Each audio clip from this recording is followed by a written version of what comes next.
রাধারানী রূপ দেখেছিল প্রথমকার। আস্তে, রূপ কাকে বলে? রূপ কাকে বলে? যে সাজে না অথচ দেখতে সুন্দর লাগে, যে একেবারে সাজে না অথচ দেখতে সুন্দর লাগে, একেই বলা হয় রূপ। আপনি কাজল পরেন নাই কিন্তু চোখটাকে দেখে মনে হচ্ছে কাজল কাজল, আপনার রূপ সুন্দর।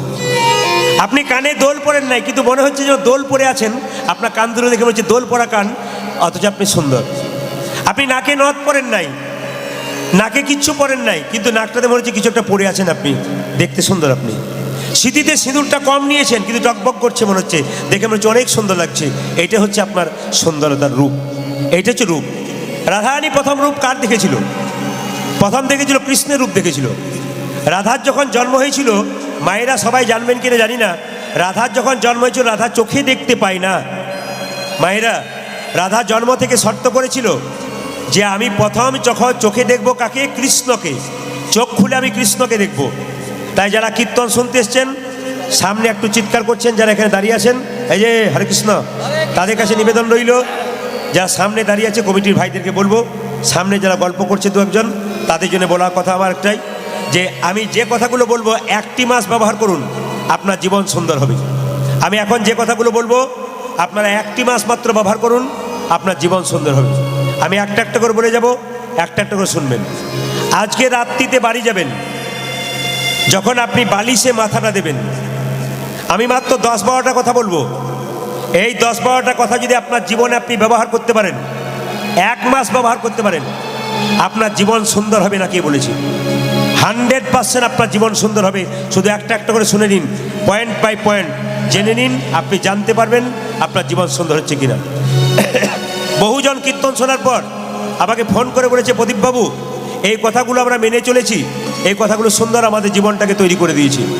স্মৃতিশাস্ত্র কি বললো দেখুন, বলছে আপনি রাত্রিবেলায় বিছানায় শোবেন, শোবার সময় যখন বালিশে মাথাটা দেবেন কি বলবেন? ওম পদ্মনাভায় নমঃ। যদি এই কথাটা বলতে না পারেন তাহলে এটা সহজ কথায় বলবেন, হরে কৃষ্ণ কৃষ্ণ কৃষ্ণ হরে হরে, হরে রাম রাম রাম হরে হরে, রাম রাম হরে হরে। এই কথাটা এই যে অন্যদিকে তাকাবেন না, দেখে নিন আপনার জীবন সুন্দর হবে। রাত্রিবেলায় শোবার সময় বিছানাতে বালিশটা দেবেন মাথায়, আর সঙ্গে সঙ্গে বলবেন হরে কৃষ্ণ কৃষ্ণ কৃষ্ণ হরে হরে, কৃষ্ণ কৃষ্ণ হরে হরে, হরে রাম রাম রাম হরে হরে, রাম রাম হরে হরে। শুধু এইটা বলতে হবে তা কথা নয়, এই সুরে বলতে হবে না, হরে কৃষ্ণ কৃষ্ণ কৃষ্ণ হরে হরে, হরে রাম রাম রাম হরে। 100 বার বলবেন, ঘুম না আসা পর্যন্ত বলেই যাবেন, দেখুন আপনার লাভ হয় কিনা। সকালবেলায় ঘুম থেকে উঠবেন, আপনি দেওয়ালের মধ্যে কোনো কৃষ্ণের ছবি রাখলেন না রাখলেন, যে বাড়িতে আপনি শুয়ে থাকবেন সেই বাড়িতে কোনো কৃষ্ণের ছবি নয়, সেই বাড়িতে কোনো মূর্তি রাখবেন না। আস্তে, যদি আপনি যে বাড়িতে শুয়ে থাকবেন সেই বাড়িতে কোনো মন্দির রাখবেন না, ছোট্ট মন্দির সিংহাসন ভগবানের রাখবেন না। প্রশ্ন করবেন কেন? যে বাড়িতে শুয়ে আছেন সেই বাড়িতে মন্দির রাখতে পাবেন না, আপনি সিংহাসন রাখতে পাবেন না, সেই বাড়িটাতে মন্দির তৈরি করতে পারবেন না। প্রশ্ন করবেন, প্রদীপবাবু তাহলে আমার যে একটাই বাড়ি, ওখানে খাই, ওখানে শুই, ওখানে আমি নিজের কাজ করি, তা ওইখানে মন্দির রাখি, ওখানে পুজো করি, তাহলে কি আমার হবে না? হবে। আপনি যে মন্দিরটা তৈরি করলেন, ছোট্ট সিংহাসন, আপনি শোবেন তো একটা পর্দা ঢাকা দিয়ে দেবেন। কি বললাম? আপনি যখন শোবেন তখন একটা পর্দা ঢাকা দিয়ে দেবেন যেন আপনাকে দেখতে না পাই। এবার বলে রাখি, আপনি রাত্রিবেলায় শোবেন, সকালবেলায় ঘুম থেকে উঠবেন, কি করবেন? ঘুম থেকে উঠে আপনার কাজ দেখুন, এই দেখুন, হরে কৃষ্ণ কৃষ্ণ কৃষ্ণ হরে হরে, হরে রাম রাম রাম হরে হরে। রাম রাম হরে হরে। আবার দেখুন এইদিকে, ঘুম থেকে ওঠার পরে আমি একটা একটা করে দেখিয়ে দিচ্ছি, আমার দিকে তাকিয়ে দেখে নিন, যদি একটা একটা করে মনে থাকে আপনার জীবন সুন্দর হবে। ভালো করে দেখে নিন সবাই, হরে কৃষ্ণ কৃষ্ণ কৃষ্ণ হরে হরে, হরে হরে, হরে রাম রাম রাম হরে হরে। হরে হরে। হলো ঘুম থেকে উঠেই তারপর কি করবেন? হাতটাকে দেখবেন, হাতটাকে পরাগ্যে বসতে লক্ষ্মী, ওম করাগে বসতি লক্ষ্মী। নিজে হাতটা দেখবেন কেন? ঘুম থেকে উঠে স্মৃতিশাস্ত্র বললো আপনি নিজের হাতটাকে দেখবেন। সবাই যে কেউ কৃষ্ণের ছবি দেখার দরকার নাই, আপনি ঘুম থেকে উঠে নিজের হাতে এই সামনে এত ভিড় কেন ভাই? সামনে ভিড়টা কমিয়ে দাও, সামনে ভিড়টা কমিয়ে দাও। যা শুনছে তাদের শুনতে দাও, সামনে ভিড়টা একবার কমিয়ে দাও, মোবাইল নিয়ে বন্ধ করো, শুনতে দাও। এইদিকে মায়েরা সকালবেলা ঘুম থেকে উঠে নিজে হাতটাকে দর্শন করবেন, হাতটাকে। কেন হাতে কে থাকে? ওম করাগ্গে বসতে লক্ষ্মী, ओम करागे बसति लक्ष्मी, করমূলে তো সরস্বতী, करमुले तो सरस्वती, করমধ্যে গোবিন্দ, करमध्ये गोविन्दाय, প্রভাতে কর দর্শন, प्रभाते करो दर्शन। সবাইকে বলে রাখি, আমার দিকে একবার তাকিয়ে নিন। নিজে হাতটা দেখবেন, কেন করাগ্গে বসতে লক্ষ্মী, এখানে কে থাকে? এখানে মা লক্ষ্মী থাকে। করমূলে তু সরস্বতী, এখানে সরস্বতী থাকে। করমধ্যে গোবিন্দম, এখানে ভগবান কৃষ্ণ থাকে। সকালবেলায় নিজে হাতটাকে দর্শন করবেন, ঘুম থেকে উঠবেন নিজে হাতটাকে দর্শন করবেন, দেখবেন ভগবান দর্শন হয়ে যাবে। তারপর মাথাতে হাতটাকে ঠেকাবেন, ব্যাস। যদি আপনার সময় থাকে আপনি স্নান করার পর গুরুমন্ত্র জপ করবেন। যদি আপনার সময় থাকে আপনি স্নান করার পর গুরুমন্ত্র জপ করবেন। আর যে সময় যদি আপনার তা না থাকে, শাস্ত্র বলল আপনি বিছানাতেই গুরুমন্ত্র জপ করতে পারেন। প্রশ্ন করবেন বিছানাতে গুরুমন্ত্র জপ করব কেন? বিছানাটা অপবিত্র জায়গা, এখানে গুরুমন্ত্র জপ করা যায়? বলে হ্যাঁ যায়। কেন? মহাপ্রভু নিজের মুখে বলেছেন, খাইতে শুইতে যথাতথা সব জায়গাতে কিন্তু হরিনাম করা যায়। আপনি বাথরুমে পায়খানা করছেন, সেই সময় আপনি হরিনাম করতে পারেন। আপনি শুয়ে আছেন, হরিনাম করতে পারেন। আপনি চলতে চলতে হরিনাম করছেন। আপনি ঘুমোতে ঘুমোতে হরিনাম করছেন। খাইতে শুইতে যথাতথা সব জায়গাতে, অপবিত্র জায়গাতে হরিনাম করছেন, সেই জায়গাটা পবিত্র হয়ে যাবে। হরিনাম হচ্ছে পবিত্র, যত অপবিত্র জায়গায় হরিনাম করবেন সব জায়গা পবিত্র হয়ে যাবে। এবার বলে রাখি, আপনি বিছানা থেকে যখন নামবেন তখন যে মাটিতে পা দেবেন, সেই মাটিতে পা দেবার আগে সেই মাটিকে একবার প্রণাম করবেন। কি বললাম? বিছানা থেকে নামবেন, বিছানা থেকে নেমে যে মাটিতে আপনি পা দেবেন সেই মাটিকে আপনি প্রথমে একবার প্রণাম করবেন। এবার দ্বিতীয় কথা কি? আসতে দ্বিতীয় কথা কি? আপনি যে মাটিতে পা দেবেন, যদি মহিলা হন তাহলে বাঁ পাটা আগে মাটিতে নামাবেন, আর যদি পুরুষ হন তাহলে ডান পাটা আগে নামাবেন। এটা কোন শাস্ত্র থেকে বলা হয়েছে? স্মৃতিশাস্ত্র। বারবার বললাম, স্মৃতিশাস্ত্রে বলা হয়েছে যে মহিলারা যখন ঘুম থেকে উঠবে তখন তার বাঁ পাটা প্রথমে নামতে হবে। এটা কিন্তু মাথায় রাখবেন, ঘুম থেকে ওঠার পর বাঁ পাটা আগে নামতে হবে। আর পুরুষ যখন বিছানা থেকে নামবে তখন তার ডান পাটা আগে নামতে হবে। কিন্তু মাথায় রাখবেন, নামবার আগে মাটিটাকে একবার প্রণাম করবেন। কেন? ওই মাটিতে রামের জন্ম, ওই মাটিতে কৃষ্ণের জন্ম, ওই মাটিতে নারায়ণের জন্ম, ওই মাটিতে কৃষ্ণের জন্ম, ওই মাটিতে রামের জন্ম, ওই মাটিতে মহাপ্রভুর জন্ম। তিনজনের জন্ম, মহাপ্রভুর জন্ম ওই মাটিতে, রামের জন্ম ওই মাটিতে, কৃষ্ণের জন্ম ওই মাটিতে। ওই মাটিকে একটা প্রণাম দেবেন। এবার বলে দিই, বাড়ির কিছু কিছু জিনিস আপনাদের বলে দিই যেগুলো আপনাদের মাথায় রাখবেন। যেমন দেখবেন আপনাদের তুফানগঞ্জের এলাকায় এখানে প্রচুর ব্যবসায়ী আজ কীর্তন শুনছেন। এই ব্যবসায়ীদের জন্য একটা সুন্দর আমি টিপস দিয়ে যাই। যারা ব্যবসা করেন তারা সুন্দর করে লক্ষ্য করুন, আপনাদের ব্যবসার উন্নতি হবে, আপনার ব্যবসা কোনোদিন ঢিলো হবে না। শাস্ত্র বলল, কোন শাস্ত্র বলল? আমি যেখান থেকে পড়ছি সেখান থেকে বলে দিচ্ছি, আপনার মন দিয়ে শুনুন। লেবু লঙ্কা দেখবেন দোকানের দরজায় টাঙাতে হয়। জোরে বলুন হা না না, জোরে বলুন। লেবু লঙ্কা তুফানগঞ্জের প্রায় দোকানে লেবু লঙ্কা টাঙিয়ে রেখেছেন আপনারা। একজন হাত তুলে বলুন তো, লেবু লঙ্কা টাঙানো হয় কেন? কেউ জানে না। বাবা কাকারা টাঙাচ্ছে তাই টাঙাচ্ছে, কিন্তু মানে কেউ জানে না। অনেকে জানে না, জান হ্যাঁ বলে দিই, আপনাদের বলে দিই। ওই বাড়ির ভেতরে, দোকানের ভেতরে আপনি গণেশ রাখবেন, লক্ষ্মী রাখবেন। তাদের খাবার কি? তাদের খাবার হচ্ছে লাড্ডু। গণেশ এবং লক্ষ্মীর প্রসাদ হচ্ছে লাড্ডু। আর অলক্ষ্মী দারিদ্রতার খাদ্য হচ্ছে কি? ঝাল আর টক। দোকানের দরজাতে লেবু হচ্ছে টক আর লঙ্কা হচ্ছে ঝাল। দুটো যদি টাঙিয়ে রেখে দিন, অলক্ষ্মী আর ঢুকতে পারবে না। বাইরে বাইরে খাবার পেয়ে বাইরে বাইরে পালিয়ে যাবে, আর আপনার দোকানের ভেতরে ঢুকতে পারবে না। তাই লেবু লঙ্কা কিন্তু দোকানের দরজাতে টাঙানো হয়। এবার বলে দিই আপনাদের মায়েরা, সবাই লক্ষ্য করুন, গণেশ দেখবেন দু রকমের আছে। আপনারা যারা গণেশ দেখেছেন, যারা ব্যবসা করেন তারা দেখবেন গণেশ দু রকমের আছে। একটা ডান দিকে সুর, একটা বাঁ দিকে সুর। কেন? গণেশের দুটো স্ত্রী, একটা সিদ্ধি একটা ঋদ্ধি। সিদ্ধি ছিল ডান দিকে বসে, আর ঋদ্ধি ওই যে সিদ্ধির দিকে যখন তাকাতো তখন সুরটা ডান দিকে যেত, আর ঋদ্ধির দিকে যখন তাকাতো সুরটা বাঁ দিকে যেত। যারা ব্যবসা করছেন তারা কোন দিকে গণেশ রাখবেন, কোন দিকে সুর থাকবে? সোনার দোকান করুন, রূপোর দোকান করুন, আপনি কাঠের ব্যবসা করুন, আপনি মিল করুন, আপনি যে কোনো ব্যবসা করুন, সবসময় মাথায় রাখতে হবে আপনার গণেশটা সুরটা কিন্তু ডান দিকে থাকতে হবে। ব্যবসায়ীদের বাড়িতে, ব্যবসায়ীদের বিশেষ করে দোকানে গণেশের সুর, এমন গণেশ কিনবেন যেটা ডান দিকে সুরটা থাকে। আর ঘরে যারা গণেশ রাখবেন তারা বাঁ দিকে সুরাওয়ালা গণেশ রাখবেন। এবার মায়েদের জন্য কিছু টিপস বলে যাই। আর যারা ব্যবসা করেন তাদের জন্য বলে রাখি, প্রত্যেক দিন এক পাতা করে হরে কৃষ্ণ মহামন্ত্র লিখবেন। যা দোকানে ব্যবসা করেন একটা খাতা করবেন, 30 দিনে 30টা পাতা, প্রতিদিন একটা পাতাতে হরে কৃষ্ণ কৃষ্ণ কৃষ্ণ হরে হরে এক পাতা করে লিখবেন প্রত্যেক দিন। সারাদিনে যেন এক পাতা হয়ে যায় আপনার, 30 দিনে 30 পাতা হয়ে যায়। হরে কৃষ্ণ কৃষ্ণ কৃষ্ণ হরে হরে, হরে রাম রাম রাম হরে হরে। এগুলো আপনারা যারা স্ত্রী এসছেন তারা বলবেন, এই কাজগুলো বসে বসে যেহেতু করে তার কৃষ্ণ নামও হয়ে যায়, কৃষ্ণ নাম লেখা হয়ে যায়, আর কাজে কাজে কৃষ্ণ নাম করাও হয়ে যায়। এইবার বলে দিই আপনাদের, যে যেখানে বসে আছেন মন দিয়ে শুনবেন। মায়েরা, ঘরের মধ্যে অলক্ষ্মী যাতে ঢুকতে না পারে তার জন্য দুটো কাজ আপনাদের আছে। বলছে জ্যোতিষশাস্ত্র কি বলছে দেখুন, বাড়িতে অলক্ষ্মী ঢুকতে পারবে না তার জন্য কী করতে হবে, আপনি মঙ্গলবার দিন 1 বালতি জল নেবেন, 1 বালতি জলে 500 গ্রাম লবণ নেবেন। ভালো করে শুনবেন, মঙ্গলবার দিন 1 বালতি জল নেবেন, 1 বালতি জলে 500 গ্রাম লবণ নেবেন। লবণটা নিয়ে গোটা বাড়িটাকে আপনি ধুয়ে মুছে পরিষ্কার করবেন। কোনবার বললাম? মঙ্গলবার দিন। আর বৃহস্পতিবার দিন কি করবেন না, 1 বালতি জলে কয়েক ফোঁটা কর্পূর নিয়ে নেবেন, নিয়ে কয়েকটা কর্পূর নিয়ে গিয়ে আপনি সেই কর্পূর মেশানো জল আপনি গোটা বাড়িতে ধুয়ে মুছে পরিষ্কার করবেন। আপনার বাড়িতে অলক্ষ্মী ঢুকতে পারবে না। তবে মনে রাখবেন, বাড়িতে অসুখ বিসুখ নানা রকম হচ্ছে আপনারা দেখতে পাচ্ছেন, কেন বলুন তো? অশুভ শক্তি বাড়িতে ঢুকছে। যদি আপনার বাড়ির দিকে, বাড়ির দরজা বা জানলা দক্ষিণ দিকে হয়, যদি আপনার বাড়ির দরজা বা জানলা দক্ষিণ দিকে হয়, তা সন্ধ্যাবেলা যখন প্রদীপটা দেবেন তখন আপনাকে দক্ষিণ দুয়ারের জানলা এবং দরজা এই দুটো কিন্তু বন্ধ রাখতে হবে 5 মিনিটের জন্য। কেন? দক্ষিণ দুয়ার হচ্ছে যমের দুয়ার, যমের অশুভ শক্তি কিন্তু দক্ষিণ দুয়ার দিকে প্রবেশ করে। ওই জন্য মাথায় রাখবেন, যখন সন্ধ্যাবেলা তখন কিন্তু দক্ষিণ দিকে দরজা এবং দক্ষিণ দিকে জানলা আপনাকে কি করতে হবে, বন্ধ করে কিছুক্ষণ রাখতে হবে, 5 থেকে 10 মিনিটের মধ্যে। এই টিপসগুলো আপনাদের বললাম, এগুলো আপনারা করবেন। যেরকম রাধা রানী কি, এবার বলে দিই আপনাদের, একাদশী ছেলে না মেয়ে, একাদশী করবেন কি না করবেন আমি আপনাদের একটা একটা করে জানিয়ে দেবো। একাদশী ছেলে না মেয়ে আমি বলে দিই। একাদশী মেয়ে। প্রশ্ন করবেন মেয়ে কি করে হলো, একটু মন দিয়ে শুনবেন। বলছে ভগবান বিষ্ণুর সঙ্গে একটা অসুরের যুদ্ধ হচ্ছিল।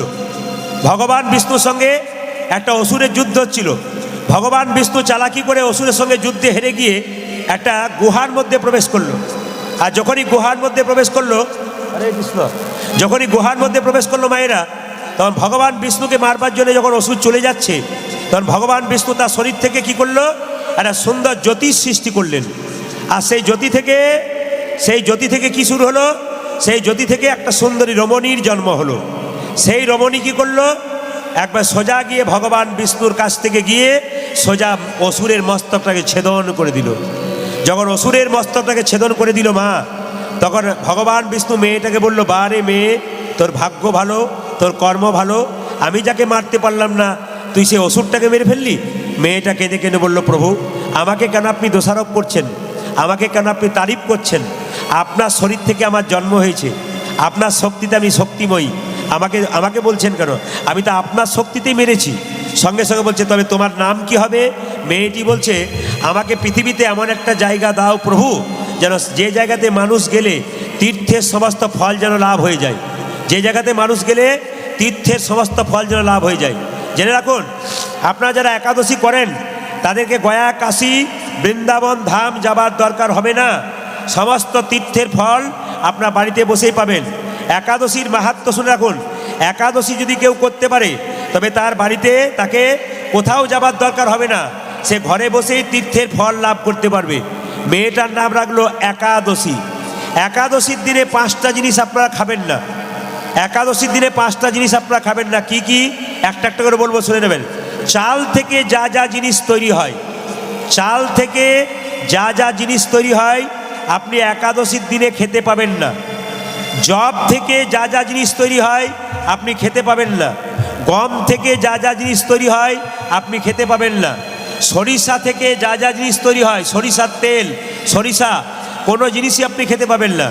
4-5 নম্বর কি, কোনো জাতীয় ডাল আপনি খেতে পাবেন না। যদি ডাল খান তবে আপনার একাদশী কোনো মতেই করা হবে না। একাদশীর দিনে 5টি শস্য যদি কেউ খায় এর মধ্যে পাপ লুকিয়ে থাকে। তবে একাদশীর দিনে যদি আপনারা একাদশী করতে নাও পারেন তাহলে একাদশীর দিনে অন্তত একাদশীর দিনে উপবাস থাকাটা খুবই জরুরি। একাদশীর দিনে কেউ যদি উপবাস থাকতে পারেন তবে তার কিন্তু লাভ আছে। কেন? একাদশীর দিনে উপবাস থাকতে পারেন। যদি একাদশী কেউ করতে না পারেন, যদি নিরামিষ খেতে পারেন সেদিন, তবু আপনার লাভ আছে। কিন্তু যদি কেউ করতে না পারেন, তবে বলে দিই, একাদশী 12 মাসে 24টা হয়। যদি 24টা কেউ না করতে পারেন, 4টা গুনে গুনে করবেন। আমার দিকে তাকান। যদি কেউ 24টা একাদশী না করতে পারেন, 12 মাসে 24টা, 4টা করবেন। কি কি? শয়ন, উত্থান, পার্শ্বমরা, তার মধ্যে ভীমেছড়া, বুড়োর 14 বুড়ির 8, এই নিয়ে কালকাট, 2 ছেলের 2 জন্মতিথি। ও মায়েরা একটু মন দিয়ে শুনবেন, 12 মাসে 24টা একাদশী করতে না পারলেও 4টা একাদশী করবেন। কি কি? শয়ন একাদশী, উত্থান একাদশী, ভৈম একাদশী, পার্শ্ব একাদশী। এই 4টে একাদশী আপনারা অবশ্যই অবশ্যই করতে পারেন। একবারে মন খুলে শুনে নেবেন, যারা একাদশী করেন, যারা করেন না তারা মন দিয়ে শুনবেন। এই 4টে একাদশী আপনাদের করতেই হবে। যদি আপনারা করতে পারেন আপনাদের মঙ্গল আছে। তবে বলে রাখি, যদি কেউ তাও না পারে তাহলে বুড়োর 14 মানে কি? শিব চতুর্দশী। যদি কেউ না পারে তাহলে বুড়ির 8, বুড়িকে মা দুর্গার অষ্টমী, এই নিয়ে কালকাট। তাও যদি না পারিস, 2 ছেলের 2 জন্মতিথি, রামের জন্ম, রামের যে রামনবমী করা যেতে পারে, অথবা কৃষ্ণের জন্মাষ্টমী করা যেতে পারে। যদি কেউ নাও পারিস তাহলে ভগার খালে ডুবে মরিস। ভগার খাল মানে কি? মানে মা গঙ্গা, ভগীরথে আনা মা গঙ্গাতে মাঝে মাঝে স্নান করতে বলেছে, আপনাদের ডুবতে বলে নাই কিন্তু।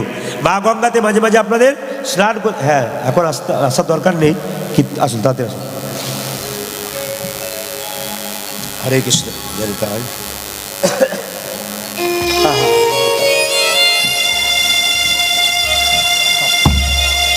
একবার জোরে উলু ধুয়ে দেন। কৃপা হোক, কৃপা হোক, ভক্তি হোক। বাহ।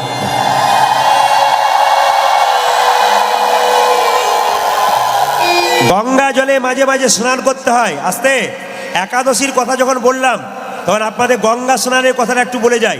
যে যেখানে বসে আছেন, গঙ্গা স্নান করতে গেলে এদিকে এদিকে এদিকে এদিকে এদিকে এদিকে এদিকে এদিকে গঙ্গা স্নান করতে গেলে কি করতে হবে? গঙ্গাতে গিয়ে আপনি জলে ডুব দিয়ে দেবেন তা বললে হবে না। গঙ্গাতে তেল মাখতে পাবেন না, সাবান মাখতে পাবেন না। গঙ্গার ধারে যারা বাস করে তাদের কথা ছেড়ে দিন। আপনি 2 দিনের জন্য গঙ্গায় স্নান করতে গেছেন, 1 দিনের জন্য গেছেন, কিন্তু গঙ্গা স্নান করতে গেলে তেল মাখতে নাই, সাবান মাখতে নাই। গঙ্গাতে গিয়ে প্রথমে মা গঙ্গাতে স্নান করে দিন। সাউন্ডটা একটু বাড়াও, টোনটা বাড়াও। মা গঙ্গায় স্নান করতে গেলে, হ্যাঁ, মা গঙ্গায় স্নান করতে গেলে আপনাকে কি করতে হবে? প্রথমে মা গঙ্গাকে দর্শন করতে হয়। মাকে প্রথমে দর্শন মানে দেখতে হয়। দর্শন করার পর কি করতে হয়? মাকে প্রথমে দর্শন, তারপরে কি? তারপরে প্রণাম। প্রণাম তো প্রথমে দেখবেন, তারপরে প্রণাম করবেন, তারপরে কি করবেন? শ্রবণ করবেন। কি শ্রবণ করবেন? মা গঙ্গা জলের call call call call call call তান শ্রবণ করবেন। তারপর জলে নামবেন, জলে নামবেন, জলটাকে স্পর্শন, তারপরে কি করবেন? চুম্বন, তারপরে কি করবেন? শিরে ধারণ, তারপরে কি করবেন? আলিঙ্গন। গঙ্গা স্নান এত সোজা নয়। আপনি গঙ্গায় চলে যাবেন আর গঙ্গা স্নান করে দেবেন, ডুবে দেবেন তেল মেখে, সাবান মেখে। আপনার গঙ্গা স্নানের ফল হলো তা বললে হবে না। গঙ্গা স্নান করতে গেলে শাস্ত্র নিয়ম বলে দিয়েছে। আমি আরেকবার ঘুরে বলে দিই। গঙ্গায় যাবেন, প্রথমে মা গঙ্গাকে দর্শন করবেন, তারপর কি করবেন? মা গঙ্গাকে প্রণাম করবেন, তারপরে কি করবেন? মা গঙ্গার কল কল ধ্বনি শ্রবণ করবেন, তারপরে কি করবেন? জলটাকে হাতে করে স্পর্শন করবেন, তারপরে কি করবেন?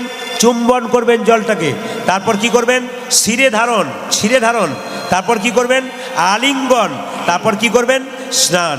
এইবার বলে দিই, একাদশীর দিনে যদি কেউ নির্জলা থাকতে পারে, একাদশীর দিনে যদি কেউ নির্জলা থাকতে পারে, ওটা উত্তম একাদশী। যদি কেউ উত্তম একাদশী না করতে পারে তাহলে একটা করতে পারেন আপনারা। কি বলুন তো? আপনি ফল খেতে পারেন, আপনি দুধ খেতে পারেন, আপনি একটা সবজি শাকার খেতে পারেন। কি কি দিয়ে? কাঁচা পেঁপে, কাঁচা কলা, কুমড়ো, আলু দিয়ে আপনি একটা সবজি করতে পারেন। কিন্তু সেই সবজিতে সরিষার তেল দেওয়া যাবে না। সেই সবজিতে কি দেওয়া যেতে পারে? সেই সবজিতে লবণ দেওয়া যায়, কিন্তু সেই কোন লবণ দেবেন? আপনি সন্দক লবণ দেবেন। এই লবণ দিলে হবে না। একাদশীর দিনে আপনি বিছানায় শুতে পাবেন না। একাদশীর দিনে যে বিছানাতে আপনারা প্রতিদিন শোন, সেই বিছানায় শুতে পাবেন না।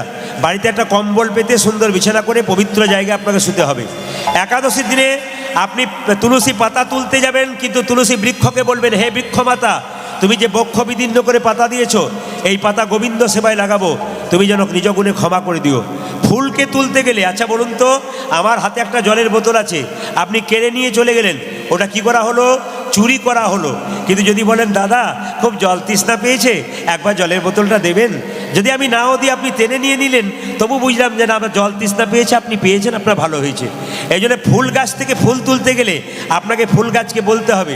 আপনি তুলসী পাতা তুলবেন, কিন্তু বলে তুলবেন না তা বললে হবে না। তুলসী পাতা তুলতে গিয়ে হরে কৃষ্ণ নাম করতে গিয়ে তুলবেন, আপনার তুলসী পাতা তোলা সার্থক হয়ে যাবে। এইবার বলে দিই, একাদশীর দিনে আপনারা কি কি করবেন না বলে রাখি। একাদশীর দিনে কারোর সঙ্গে ঝগড়া নয়, কোনো বিবাদ নয়, মনের মধ্যে কুবুদ্ধি কুচিন্তা থাকবে না। একাদশীর দিনে একমাত্র ভগবানের চিন্তা থাকবে, ভগবানের কথা ভাববেন, দেখবেন আপনার জীবন সফল হয়ে যাবে। এইবার বলি, একাদশীর দিনে যে নির্জলা একাদশী করতে পারে তার কিন্তু একবারে 1 নম্বর একাদশী হচ্ছে উত্তম একাদশী। যদি না পারেন, আমি আবার বললাম, ফল খাবেন, সবজি খাবেন, দুধ খাবেন, ওটা একটা একাদশী। আর আমি একবার একাদশীর দিনে এক জায়গায় পৌঁছে গিয়েছিলাম, সেখানে দাদারা বললো একাদশী করবেন, যার বাড়িতে ছিলাম। বললাম হ্যাঁ করবো, তাহলে একাদশী করব। এখন লক্ষ্য করুন, একাদশীর দিনে বেশি খাওয়া উচিত নয়, বারবার মুখ ঝুটা করতে নাই। একাদশীর দিনে বারবার মুখ ঝুটা করতে নাই। হ্যাঁ, দুবার, খুব সুন্দর কথা, দুবার মুখ ঝুটা করতে নাই। একবার খেলেন সকালে, একবার খেলেন সন্ধ্যেয়, আপনার খুব ভালো হবে। কিন্তু একাদশীর দিনে বারবার মুখ ঝুটা করতে নেই, মুখ এঁটো করতে নেই, বারবার। যত কম খাবেন তত আপনার ভালো। তা আমি গেলাম একাদশীর দিনে, উনি আমাকে 8 রকমের ফলের রস দিয়েছেন, 8 রকমের সবজি দিয়েছেন, 8 রকমের পায়েস দিয়েছেন। তখন মনে মনে ভাবলাম, বাবারে, এরকম একাদশী যদি প্রতিদিন হয় তাহলে আমার কোনো অসুবিধাই নাই। এই উত্তম একাদশীকে নির্জলা একাদশী, মধ্যম একাদশী কি ফলমূল দুধ খাবেন সেদিন। আর আমি যে একাদশী করেছিলাম ওটার নাম কি ধমাধম একাদশী। আর একাদশীর দিনে যদি কেউ আটা খান, ওই একাদশীর নাম কি হবে? আটাদশী হয়ে যাবে, ওটার নাম একাদশী হবে না। তাই সবাই মিলে একবার বলুন, রাধা রানী কি। আচ্ছা, তুলসী গাছ রেখেছেন আপনার বাড়িতে, এই যে তুলসী মন্দির দেখতে পাচ্ছেন, তুলসী গাছ দেখতে পাচ্ছেন, আপনাদের সবার কাছে নিবেদন রইবে আমার, যার বাড়িতে তুলসী গাছ থাকে তার বাড়িটা ভগবানের বাড়ি হয়ে যায়। অনেকে প্রশ্ন করে, বাড়িতে অনেকগুলো তুলসী গাছ থাকলে অসুবিধা থাকে না? তুলসী গাছগুলোকে যত্ন করে রাখলে অসুবিধা হয় না। বাড়িতে অনেকগুলো তুলসী গাছ থাকলে সেই বাড়িটা বৃন্দাবন তৈরি হয়ে যায়। শুনে নিন, তুলসী মন্দির বাড়িতে রাখবেন, তুলসী গাছ লাগাবেন কি বার? তুলসী গাছ লাগাবেন বুধবার দিন। কি বার দিন বললাম, জোরে বলুন। তুলসী গাছ লাগাবেন বুধবার দিন। এবার তুলসী গাছে পাতা তুলবেন, কিন্তু পাতা তুলতে তুলতে আপনি পশ্চিম দিকে মুখ করে পাতা তুলবেন না। তুলসী গাছে পাতা তুলবেন, কিন্তু পাতা তুলতে তুলতে পশ্চিম দিকে মুখ করে পাতা তুলবেন না। আপনি পাতা তুলবেন পশ্চিম দিকে মুখ করে, একবারে তুলবেন না। পশ্চিম দিকে মুখ করে জল দেবেন না। প্রশ্ন করবেন, মুসলিম ভাইরা পশ্চিম দিকে মুখ করে নামাজ পড়ে, তাহলে কি আল্লাহ নেই? ওদের শাস্ত্র বলছে ওইদিকে কাবা মসজিদ আছে, ওটাকে লক্ষ্য করে ওনারা নামাজ পড়েন। আর আমাদের সূর্যদেব প্রধান দেবতা, তাই সূর্যকে পিছু করে হিন্দু কোনো ভালো কাজ করবে না। সূর্যকে পিছু করে হিন্দু কোনো ভালো কাজ করবে না। এবার বলে দিই, তুলসী মঞ্চে যে পাতা তুলবেন, পাতাটা গোবিন্দের চরণে দেবেন। জোরে বলুন, খসখসে দিকটা দেবেন না প্লেন দিকটা দেবেন? জোরে বলুন, কোনটা দেবেন বলুন? খসখসে দিক দেবেন না প্লেন দিকটা দেবেন? হ্যাঁ, পিচ্ছিল দিকটা দেবেন গোবিন্দের পায়ে। আর খসখসে দিকটা গোবিন্দের পায়ে আপনি কোনোদিন দেবেন না। কোন দিকটা বললাম? খসখসে দিকটা দেবেন না। আপনি কোনটা দেবেন? পিচ্ছিল দিকটা দেবেন। গোবিন্দের পায়ে কটা তুলসী পাত্র দেওয়া উচিত? 3টে, দুটো নয়। ডান পায়ে একটা, বাঁ পায়ে একটা, মাঝখানে একটা। প্রশ্ন করবেন মাঝখানে কেন? না, ভগবান যখন বামন অবতার ধারণ করেছিল, নাভি থেকে একটা পা বের করেছিল।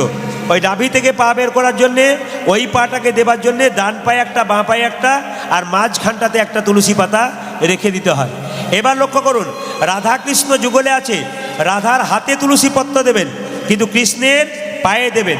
রাধার হাতে দেবেন, কিন্তু কৃষ্ণের পায়ে দেবেন।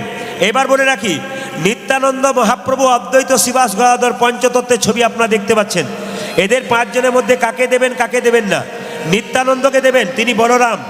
আর মহাপ্রভুকে দেবেন, তিনি ভগবান কৃষ্ণ। অদ্বৈতকে দেবেন, তিনি মহাবিষ্ণুর অবতার। আর দেবেন না কাকে? গদাধরকে দেবেন না। উনি কি? গদাধর হচ্ছে রাধা তত্ত্ব, আর শ্রীবাস কি হচ্ছে ভক্তি তত্ত্ব। এদের 2 জনকে দেবেন না। তবে আপনারা সবাই মাথায় রাখবেন, তুলসী পাতা তুলবেন, কিন্তু ভিজে কাপড়ে তুলতে পাবেন না। কারণ ভিজে কাপড়ে তুলতে তুলতে ভিজে কাপড়ের জল যদি মন্দিরে পড়ে যায়, তবে সেই মন্দিরটা অপবিত্র হয়ে যায়। ওই জন্য ভিজে কাপড়ে কোনোদিন আপনার তুলসী গাছে জল দিতে পাবেন না, ভিজে কাপড়ে আপনি তুলসী পাতা তুলতে পাবেন না। বিশেষ করে মায়েরা নয়, বাবারা সকলেই। আপনারা বাবারা কি করবেন? একটা সুন্দর গামছা পরবেন কিংবা ধুতি পরবেন, তবে কাছা করে পরে আপনার তুলসী গাছে জল দেবেন। আর মায়ের একটা লাল পেরে সাদা শাড়ি পরবেন, সেই শাড়িটা পরে আপনি তুলসী গাছে জল দেবেন। সব কিছু একটা ইউনিফর্মের দরকার আছে, ওই যে সেইটা পরে আপনার তুলসী গাছে জল দেবেন। এবার বলে রাখি, তুলসী গাছ থেকে যে মঞ্জুরি তৈরি হয়, ওই মঞ্জুরি গোবিন্দের মাথায় দিতে পারেন। কেন বলুন তো? যত মঞ্জুরি গোবিন্দের মাথায় দেবেন, সোনার মুকুট পরানো সমান হয়ে যাবে। আচ্ছা বলুন তো, এবার বলুন তো, মেয়ে যদি গর্ততে হাত দেয় আর মা যদি পা দেয়, কার টেনশন বেশি?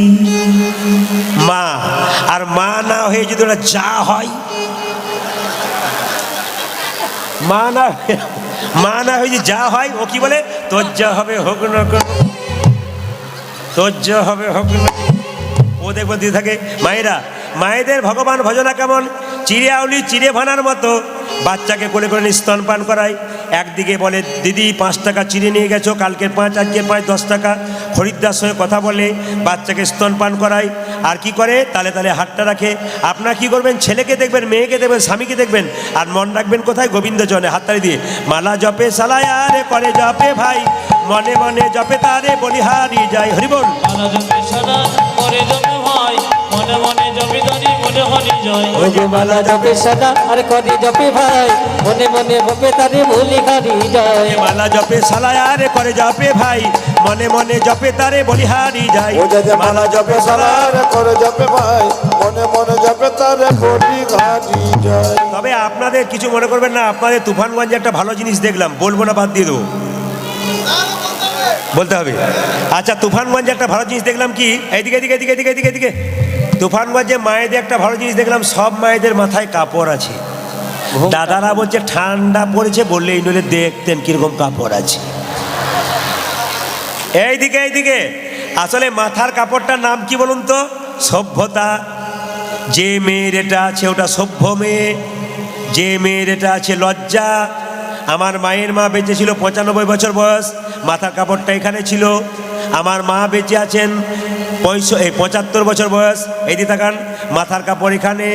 আমার কাকিমা বেঁচে আছেন 65 বছর বয়স, মাথার কাপড় সত্যি সত্যি খোপা মানে বাম্পার পর্যন্ত এলো। এখন যারা বাড়িতে এসছে বাম্পার টাম্পার নিয়ে হাইওয়ে রোড হয়ে গেছে।